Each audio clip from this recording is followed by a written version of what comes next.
And here we are at the 12 o'clock position on Atlanta's spaceship. We have our purple Protoss player from Dream Team Gaming. It is Sickness. And his opponent down in the lower left-hand corner of the map from NSHO, our green Protoss player. Last hope for them, it's Tassadar. So another PvP to close things out. And Tassadar may have just gotten to learn a little bit about Sickness, of course, viewing that last match. But the reality is that PvP has such a wide variety of possible builds that you can open with. It really doesn't provide that much, except for maybe that you know that Sickness feels like he's on a roll. And he always walls. So he is throwing that pylon back at the front once again. And you can see, once again, that it's going to delay his buildings by just a couple of seconds. Again, it doesn't end up being the biggest deal in the world. It's just something to note. Well, we'll see if Tassadar decides to try to take advantage of that. It is, of course, you know, not a bad thing to try to play to your opponent's possible weaknesses. So, as we get started here on a PvP, talking about this Atlanta spaceship, it's like freaking huge. Warp-ins, great.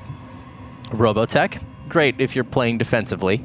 But don't expect any crazy immortal... Well, see, I'm going to say this, but then remember that game we had yesterday, Kevin, which was just insanely back and forth, positively ridiculous, and you know, there was a lot of immortal aggression in that, but it does tend to not be the status quo, if you will, of this map.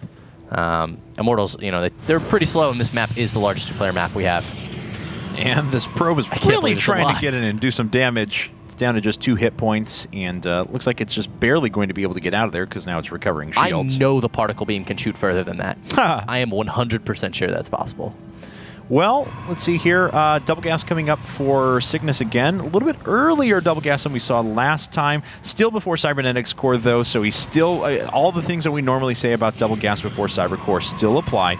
Probably going to drop 2 on each. Although last game he did decide to go for 3, and it looks like he's going to do it again. So I would love to see some sort of DT play, but I wouldn't expect it. It would be pretty cool. We're not quite at HOTS yet. No.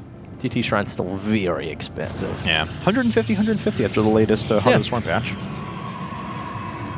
Is making the Zealot Tassadar. So he will be getting a few units out on the field. We'll see, excuse me, what he decides to do with them. He's going to be following it up with a Sentry. And continuing to make probes is Tassadar, but Sickness has stopped at a grand total of 21. So. Oh, there he goes. Oh. Okay, so he just delayed them for a while.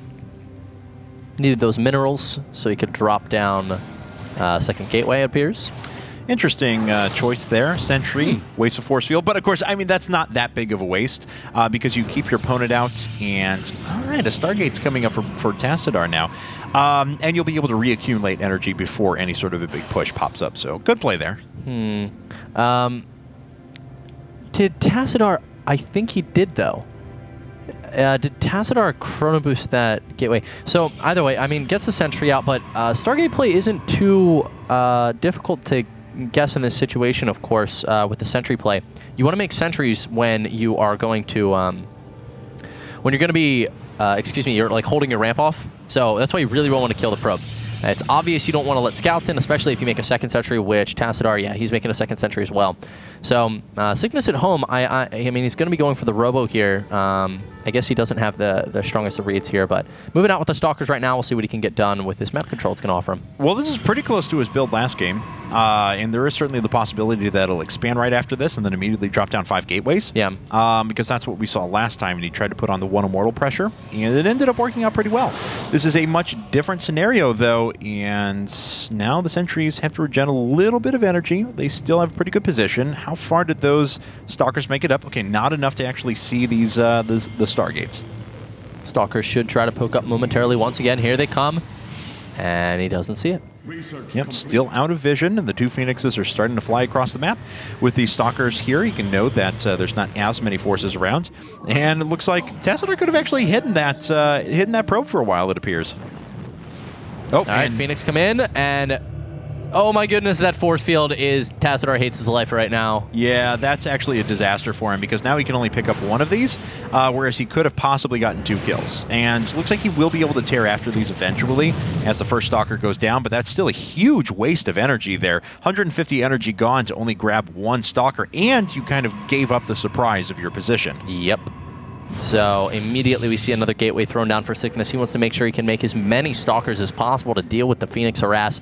But the reality is that there's not going to be too much of that because these Phoenix are so low on energy now. They're going to pick up another Stalker, manage to pick it off. Needs to micro his Phoenix, does manage to do that. Yeah, only loses the energies on that one too, so, but no way to break up the ramp. I mean, he's just going to try with sheer brute force and units here, but he doesn't have any... Okay, there we go. Finally just got the energy for another lift. And we'll see how much he wants to try and pressure the front here. He has actually pushed his opponent to sit on just 1 base for a long time, though, and he's expanding behind this. Yeah, I mean, he's got him down to 45 supply, and he's killed off quite a number of Stalkers here. So now the question's difficult. You know, do you want to continue killing army units, or do you want to go for the economy? And I think Tassadar feels that he's killed enough military units of Sickness that it's not going to be easy for Sickness to push out against this. Remember, though, Phoenix, you know, they are a unit which is not on the ground, and so can't help as much in combat. Sickness, will he push out here? Will he go for the expand? Well, I mean, it's a little bit weird for him now because if he tries to expand, he's a full 2 minutes behind his opponent's expansion. That is an eternity in the grand scheme of things. If he doesn't expand, though, he has to all in or lose, just straight out. He doesn't have any other opportunities. Yeah, so Tassadar getting in here, if he sees the lack of a Nexus, he should actually send these Phoenix... Well, you can pick up a Stalker, but if he moves in to pick up probes, I don't like this at all. He may have thought that was the one leaving, but he needs these Phoenix lists to help in this engagement. Right, yeah, I mean, because if the economy doesn't matter for Sickness right now. He's going to win with his attack or do economic damage and stabilize, or the game's over. So he only needs to, he needs to be concentrating on cleaning up this attack, and that's it. Well, we'll see if he can do it. Tassadar swinging in the Phoenix from the side. He will have them at least for this fight.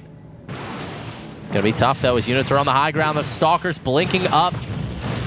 Gets the sentry, though, and that's huge because now Sickness cannot force field the units into the base, allowing the Stalkers to blink back down, and suddenly Sickness's attack becomes so incredibly much weaker. And he just lost 2 Stalkers as a result of this. The Phoenixes could actually swing back in to help that here in just a moment.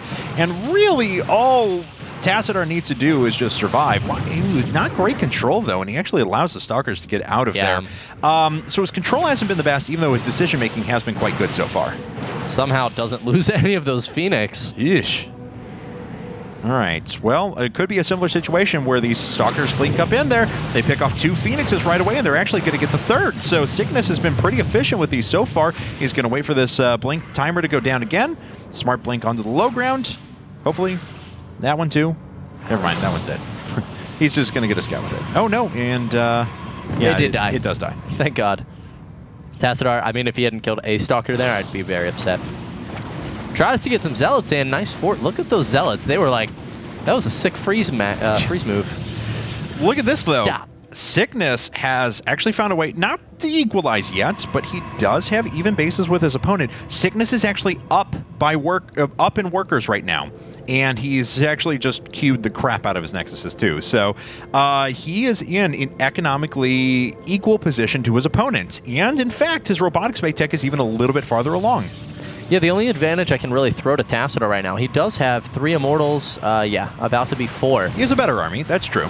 But we were talking about that earlier. Immortals are not so good at crossing the map, Kev. So he's not going to be able to use that to get damage in. I would love to see Tassadar just go for a really, really fast 3rd right now, I guess. Because the advantage he has, he can't use aggressively, is the thing. All right. Well, we have stabilized for the time being. The question is, and this map is so large, and both are committing to Colossi that, an Immortal is going to get picked off here, but at the same time... Get on the low ground. He needs to get on the low ground. Doesn't matter. All of them are dead. Oh, geez. Okay, he actually gets away with 3 somehow. Not the greatest target fire from Tassadar, but still. Oh! Nice job. And now he's definitely going to be able to get away. So... yeah, that was saddening. A little bit. and he gets away with 3 Stalkers. He's actually going to cycle those back around for a second. Now, Tassadar is sitting on double Robos, and so he's making 2 Colossi at a time. Because this map is so big, if you've committed yourself to Colossi, unless you just want to stretch the game out for a really long period of time, you've basically, you have to kill your opponent with an attack, because otherwise you can't reinforce, and you're going to get your whole army crushed if it stabilizes and you start slowly trading units with your opponent across the map. Yeah, definitely. So at this, I mean, there's been a lot of mistakes made in this game, and that's, yeah, I want to voice, that's actually why, like, when we're like, oh, that was a shame, it's not because we're rooting for one player or the other, guys. It's really just, we love seeing perfect games, and, I mean, we've seen Tassadar make a fair amount of micro mistakes here, you know, with his Phoenix and letting some of the Stalkers go a couple of times now. And I gotta say, Sickness has not made as many mistakes. I think that Tassadar just had a great opening build that Sickness really didn't catch on to. Maybe those Stalkers going up for that Immortal was a bit of a mistake, but somehow every time he makes a mistake, Tassadar immediately makes one as well, and somehow it turns out not as catastrophically terrible. So yeah, I mean, but it's weird because Sickness was so far behind in this game after the initial Phoenix play. It's just weird that, you know, this is the stage that we've gotten ourselves to. Yeah, that's what I'm saying, Kevin. I feel like Sickness has been playing pretty good so far. Now, Cygnus is banking everything on his superior Colossus count, and he does have Extended Thermal Lance done, but he's bringing 3 Colossi to this fight. Now, he has almost nothing else on the ground. Immortals. So, if Tassadar is able to get in good engagement right here, he is actually going to take the game. But it all comes down to this, because if he doesn't, his opponent has the better infrastructure and a 3rd base on the way. All right, the Colossus getting in a lot of damage, but there are 3 Immortals still standing for Colossus as well. They're trying to do all the damage they can. Stalkers focus firing down the Colossus. We can see one is already in the yellow. Now it's down to just the Immortals, the probes, making all the difference right now for Sickness, providing some tankiness for these Colossi so that they can get their damage in. But I don't think he's got enough, Kev, with the Blink coming in for it, and even with this additional Colossus, I think Sickness just didn't have enough gateways. Yeah, ladies and gentlemen, that's going to be all. Even with the 2 Colossi that are still remaining, there's still Immortals here. This is still being reinforced time and time again, and unless Sickness is doing some sort of crazy warping around the side, and he is not, he is going to lose a considerable amount here up the front. He's already down to just 29 probes, which means he can't take advantage of his subsequent bases. Yes, there are Colossi out there, 2 of them as a matter of fact. Yes, that means he still has a strong army, but this base is now forfeit. It's completely gone, and the Colossi numbers actually can't grow at the moment for Sickness. He just doesn't have the economy to support it. Yeah, he's going to lose the 3rd, and then behind it, his probe count is just so much lower at this point. If we could take a look how far, in fact, he's behind. So 13 workers. But that's huge. That's a lot of economic deficit. We'll see. You know, he could be. Yeah, all right. Blink. Yep. And that's it. The Colossus fall. And then the Sentries will as well. And that is going to be pretty much it. That's right. More Stalkers making their way in right now. Sickness trying to hold on, but he is pretty much down. I've got to hand it, though. There's a GG, and NSHO takes the set. They win 5-4 and win their first Contender Division match. Despite that, Dream Team Gaming has to be very happy with their performance. Scar, in particular, along with Sickness, had some pretty amazing games, and it was cool to see their performance there. Jockey's certainly the star of today, though, and there we have it. NSHO goes up 1-0 in their Contender Division. Yeah, it was a fantastic showing. Now, correct me if I'm wrong. NSHO was Premier Division last season? I think they were just Contender Division. Okay, so, all right. Yeah. So either way, guys, I mean, New Star Hoso, a fantastic team. And here we have it, DTG giving a great performance against them. 5-4, a neck-and-neck set there for sure. All right, guys. Well, that's going to be it for us tonight. Follow the IGN Pro League on Twitter, Facebook, or YouTube as @IGNProLeague. You can follow us personally on Twitter. I'm @KevinAki. He is @Kibbles. Have a great night. Have a great weekend. It was a very long cast tonight. We'll see you for Western Wolves Sting versus FXO Leanock on Monday.